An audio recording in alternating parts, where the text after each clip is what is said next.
Hello friends, நீங்கள் கேட்டுக்கொண்டிருப்பது தேனருவி தமிழ் நாவல்ஸின் சாபமாய் வந்த என் உயிரே.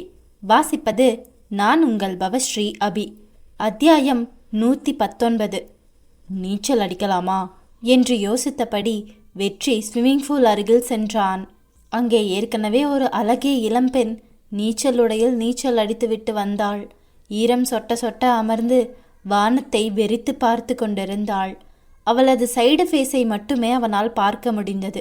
அவள் அந்த நீச்சல் உடையில் கவர்ச்சியாக இருந்தாள். இருப்பினும் வெற்றியின் கண்கள் அவளது அழகை ரசிக்காமல், இந்த பெண்ணை எங்கேயோ பார்த்த மாதிரி இருக்கே என்று யோசித்தபடி அவள் அருகில் சென்றான். யாரோ வரும் காலடி சத்தம் கேட்டு அவன் பக்கம் திரும்பிய அந்த பெண் திடீரென அங்கே அவனை கண்டதால் ஷாக்காகி, வெற்றி, நீங்களா என்று கேட்டபடி எழுந்து நின்றாள். தண்ணீருக்குள்ளிருந்து அவள் எழுந்து நிற்கவும் அவளது உடலிலிருந்து அப்படியே சொட்டு சொட்டாக கீழே விழுந்தது தண்ணீர். துளியும் மேக்கப் இல்லாமல் கூட அந்த பெண் அந்த அழகிய ப்ளூ நிற ஸ்விம்மிங் சூட்டில் ஹீரோயின்களுக்கு இணையான அங்க வளைவுகளுடன் கனக்கச்சிதமாக இருந்தாள். தன் முகத்தில் விழுந்த முடிக்கற்றைகளை அவள் ஒதுக்கியபடி அவனை பார்க்க, வேறு யாராக இருந்தாலும் அந்த நொடி அவள் அழகில் ஸ்தம்பித்து நின்றிருப்பார்கள். ஆனால் அவள் முகத்தை தவிர வெற்றியின் பார்வை வேறு எங்கேயும் செல்லவில்லை. நீங்க அந்த பொண்ணு தானே?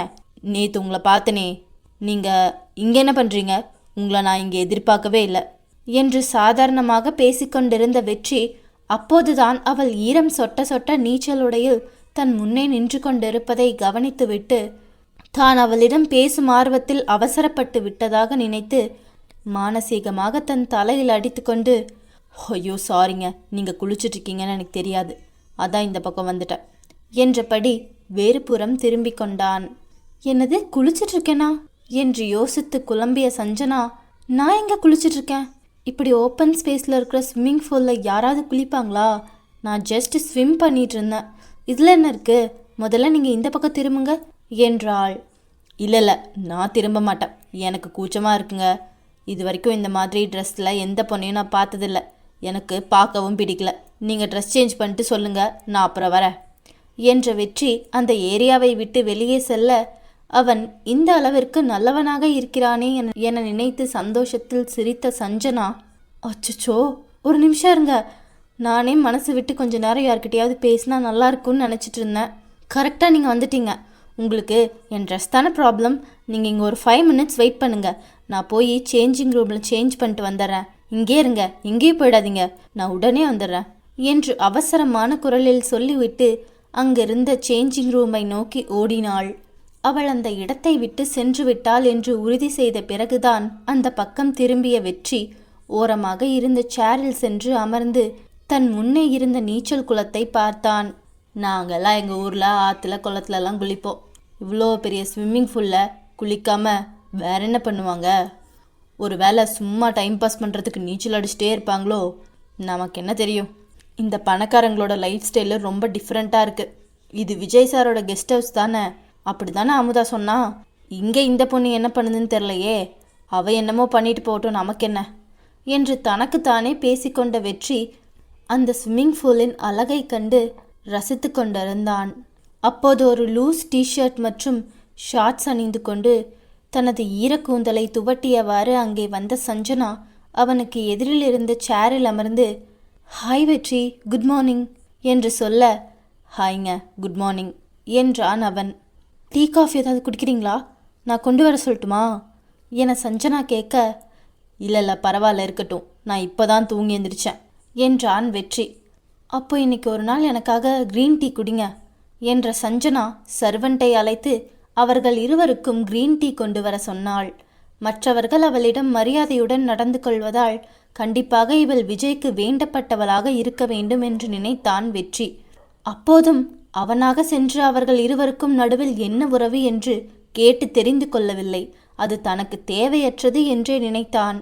திடீரென்று வெற்றியை அங்கே பார்த்ததால் இவ்வளவு நேரமாக என்னென்னவோ யோசித்து கொண்டிருந்த சஞ்சனா அவனது கேஷுவலான முகத்தை பார்த்தபடி, ஒருவேளை இவர் எனக்காக இங்கே வந்திருப்பாரா? பட் அதுக்கெல்லாம் வாய்ப்பில்லையே. நானே அண்ணா கிட்ட பெர்மிஷன் கேட்டு கெஞ்சி இங்கே வந்தேன். அவ்வளோ சீக்கிரம் அண்ணா இங்கே வேற யாரையும் அலோவ் பண்ண மாட்டார்.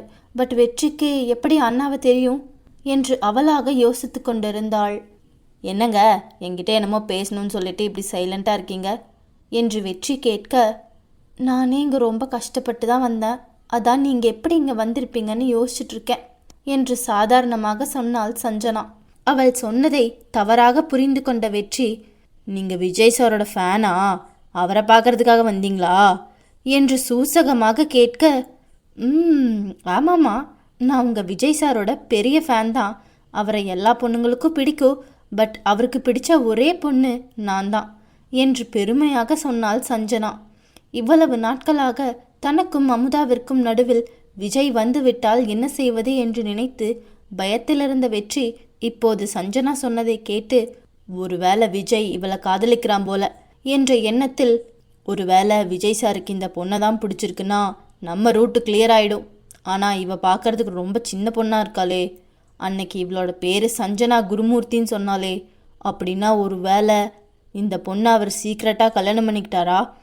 இருந்தாலும் இருக்கும், நமக்கு என்ன தெரியும், இந்த பணக்காரங்க எப்போ என்ன பண்ணுவாங்கன்னு யாராலையும் சொல்ல முடியாது என்று தன் போக்கில் லூசுத்தனமாக யோசித்தான். வெற்றி இப்படி யோசனையில் மூழ்கி இருக்க, சஞ்சனாவின் அடுத்த கேள்வி அவனை அந்த சிந்தனைகளில் இருந்து வெளிக்கொண்டு வந்தது. ஆமாம், உங்களுக்கு எப்படி எங்கள் அண்ணாவை தெரியும் என்று அவள் சாதாரணமாக கேட்க, திருவென்று விழித்த வெற்றி, அண்ணாவா, எந்த அண்ணா என்று புரியாமல் கேட்டான். நான் உங்ககிட்ட வேற யாரை பற்றி பேச போகிறேன், விஜய் அண்ணாவை தான் கேட்குறேன். உங்களுக்கு எப்படி அவரை தெரியும்? அண்ணா அவ்வளோ சீக்கிரம் யாரையும் கிட்ட சேர்க்க மாட்டாரு, பட் என்ன அவருக்கு ரொம்ப பிடிக்குமா, அதனால் நான் என்ன கேட்டாலும் நோ சொல்ல மாட்டார். எனக்கு அவரை பார்க்கணுன்னு தோணுச்சு, அதான் அண்ணா கிட்ட அடம் பிடிச்சு நான் இங்கே கிளம்பி வந்தேன். பட் உங்களை இங்கே பார்ப்பேன்னு நான் நினைக்கல. உங்களுக்கு விஜய் அண்ணா முன்னாடியே தெரியுமா என்று கேட்டாள் சஞ்சனா.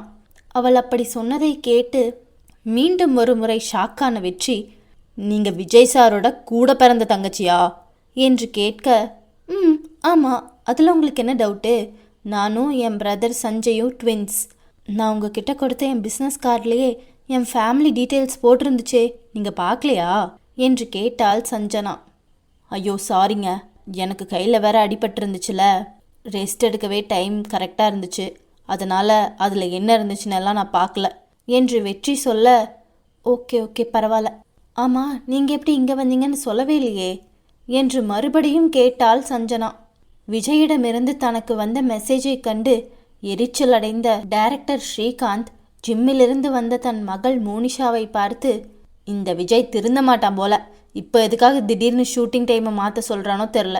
இவன் ப்ரொடியூசர்னா இவன் இஷ்டத்துக்கு எல்லாத்தையும் மாற்றிட்டே இருப்பான். நான் முதல்ல இருந்து எல்லாத்தையும் அரேஞ்ச் பண்ணி கொடுக்கணுமா?